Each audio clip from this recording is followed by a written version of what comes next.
10 years ago, who would have thought we'd be here talking about actually legalizing marijuana? So let me introduce myself. I'm an attorney. I'm owner, partner of Abdo law firm. Conservatively, I've appeared on 2,000 to 3,000 criminal cases. I see every single day how controlled substances, particularly marijuana, has reaped an enormous human toll on regular people, and how it's limited a lot of their opportunities. So that's why I feel that I have some good information for you guys that I would like to share. And my name is Joseph Campbell. I'm also a partner here at Abdo Law. And from my experiences of over 300, 400 cases, many of which were marijuana drug crime cases, I've found that I've seen firsthand the unfortunate effects of current legislation and current prohibition. And as Matt said, people's dreams are cut short, deferred, or maybe never come true. It's something Matt and I feel strongly about, and we hope that we can inspire you to get up and vote on November 6th. We want you to vote yes for Proposal 1. Proposal 1, to legalize marijuana. That's what it is. It's a very robust legalization, very thorough. Yeah, absolutely. If you're over the age of 21, you can buy marijuana, just like alcohol. Simple as that.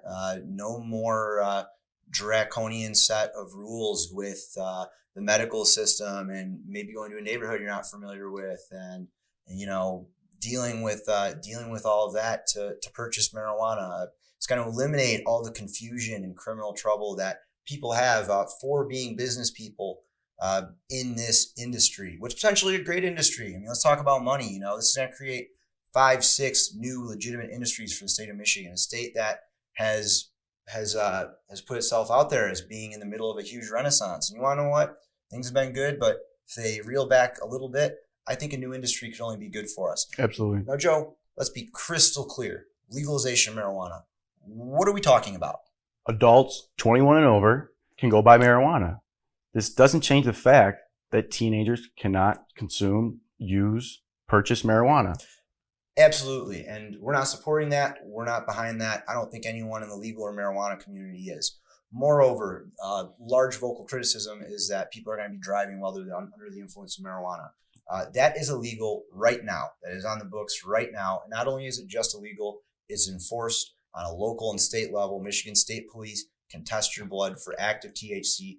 We see it prosecuted. So we'd like to be speaking in terms of facts and dispel any myths and false criticisms of this legislation. Absolutely. It's important to note, Matt, this proposal was gathered by the Coalition to Regulate Marijuana Like Alcohol. And that's exactly what it's doing. You still cannot drink in public, smoke in public, just like you can't drink in public. You still cannot consume marijuana in a vehicle while you're operating it, just like alcohol. Similarly, you cannot be a passenger in a vehicle consuming marijuana, just like how you can't be a passenger in a vehicle drinking alcohol. So what this Proposal 1 to me does is it puts marijuana on an equal status as alcohol. Exactly. And the failed prohibition has just, it costs too much.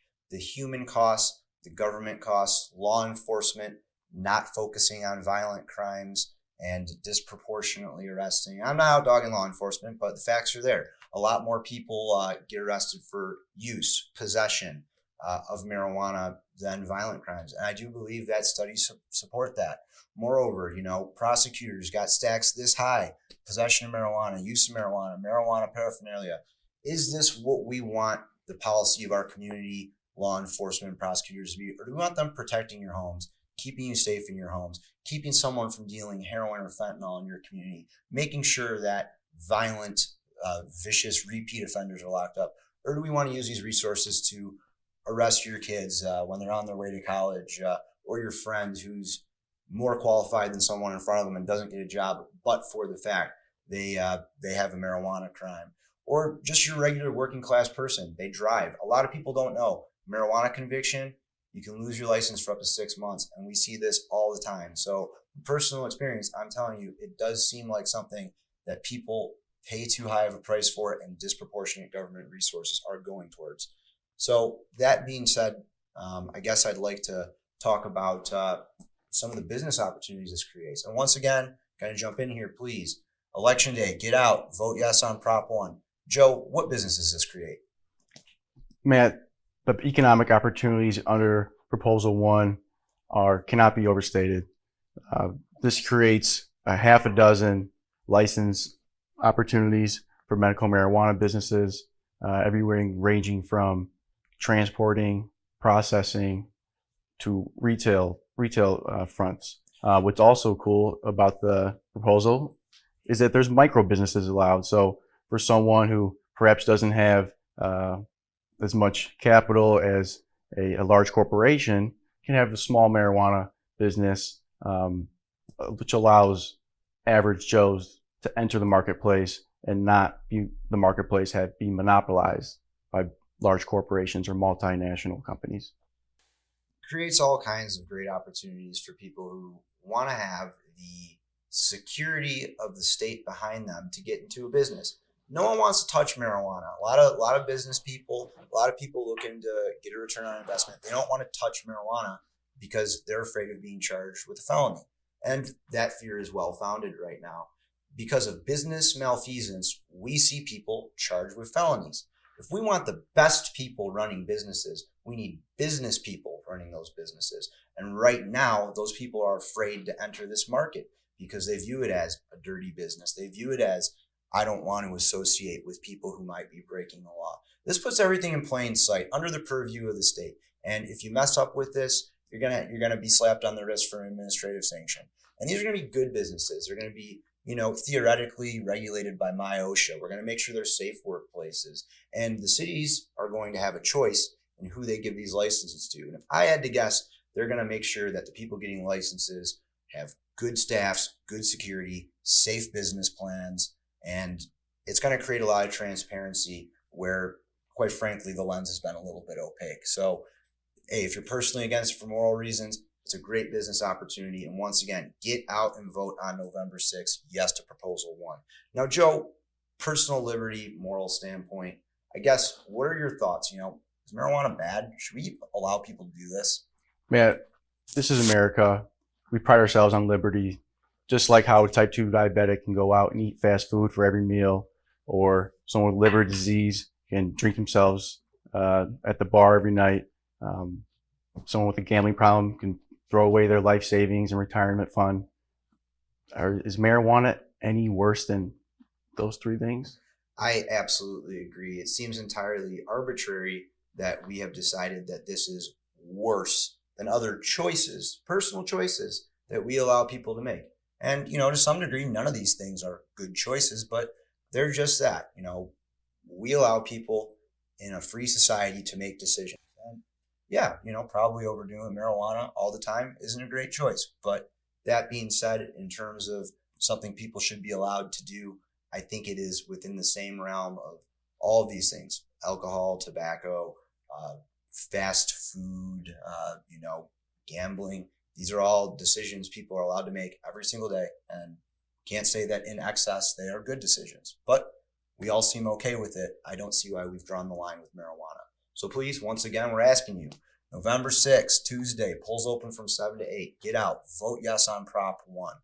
Lastly, Joe, if we haven't made ourselves crystal clear, what can people do about this? Vote yes. Get out. November 6th. The polls are open, 7 a.m. until 8 p.m. Your employer, ask them, may I go out for a half hour? Your polling station is most likely at a nearby church or school, to whatever address the Secretary of State has you on file for.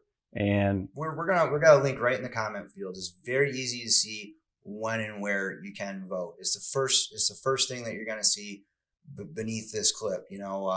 Look, I know a lot of people feel lost in the red-blue politics right now that they hear on a national level.